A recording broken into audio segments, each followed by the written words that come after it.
Thank you, Madam Speaker. In great respect for my leaders and what has been said already, and I understand everything that's been said, and everything that's been said is pertinent and to the point. It all depends on which perspective you come from. So I want to come from a totally different perspective. When I listened to what my colleague said just a moment ago, who went into the law very deeply and keenly, and I agree with everything he said to a point. I agree with my leaders. I agree with my speaker. I agree with all of that.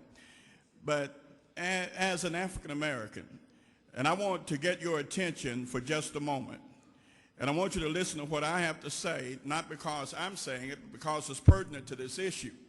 Now, we'll sit on this floor and we will debate, and we just did this yesterday.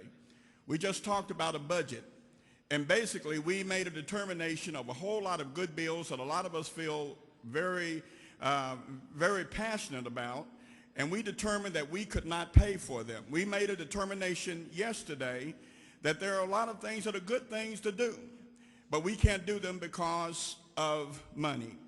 Now, if we've made a decision as a legislative body that there are certain issues that we are not going to continue to fund and support that have to do with taking care of other people's children, other people's problems, other people's issues, many of which they bring upon themselves, then we have one alternative left, and that alternative is changing behavior.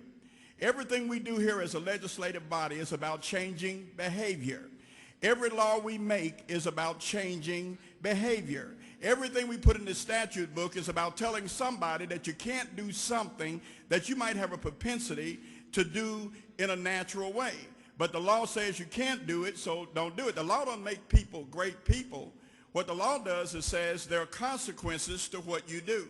What we're doing is we're creating a society where there are no consequences. We tell people you can do whatever it is you want to do. Don't worry about it. We're all going to pick up the mess. Once you make your mess, we're going to come right behind you. We're going to clean up your mess. We've got laws where guys can go out and make babies, and all you got to do is take the baby to the 7-Eleven, lay the baby at the 7-Eleven. Hey, we'll get the baby, and for the next 20 years, we'll pay for the baby. We'll raise the baby. We'll educate the baby. And we've got departments right now that we spend millions of dollars for doing nothing other than taking care of other folks' children. Now, I want y'all to hear me and don't go out and demonize me and say that that guy is an idiot. But I'm talking from the standpoint of the fact that this is what we do. We have a Department of Children's Services because there are people not raising their children, not feeding their children, not clothing their children, not educating their children, not raising their children. And because of this, we have a whole State Department that takes care of somebody else's mess.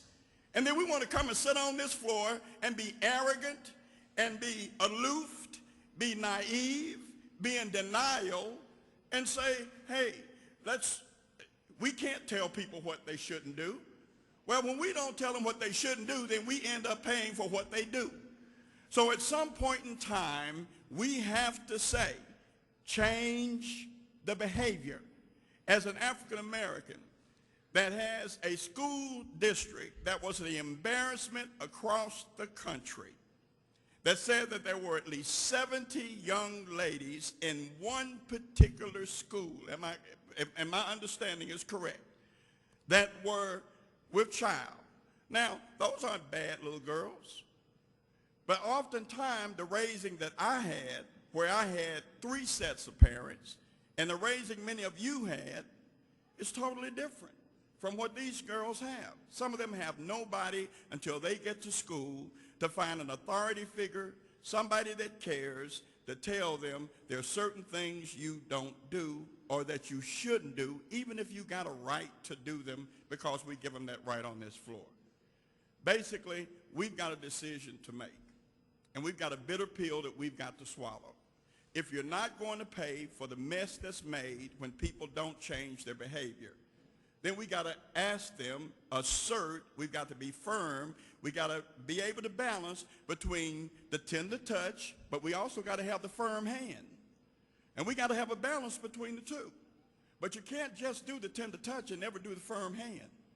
All that does is open the doors, gateway, Everybody in this room knows what gateway sexual activity is. Everybody knows there's certain buttons when you push them, certain switches when you turn them on. There's no stopping, especially for undisciplined, untrained, untaught, and unraised children who just want affection from somebody or anybody.